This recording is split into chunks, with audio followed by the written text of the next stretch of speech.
Dodge has recently unveiled a series of photos showcasing the next generation Dodge Charger on social media.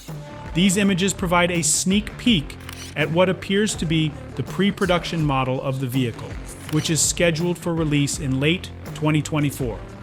Now we have a new photo of the rear of the vehicle that was posted on Instagram. Using Photoshop, we enhanced the photos for a better look at the details of this new Charger. The photos have sparked considerable interest and speculation among fans and industry observers.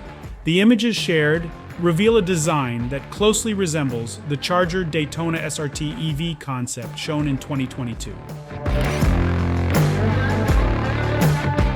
This suggests that the new model could be the much-anticipated electric version of the Dodge Charger. However, there is still speculation about whether this new model will be fully electric or feature a new gas or hybrid powertrain. Rumors about the inclusion of a twin-turbo inline 6-cylinder engine are also circulating, adding to the anticipation and mystery surrounding the vehicle.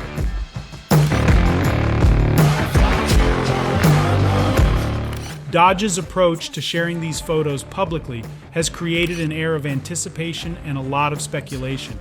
The decision to tease fans with partially camouflaged images and limited details seems to be a strategic move to build excitement for the successor to the iconic Dodge Charger and Challenger models.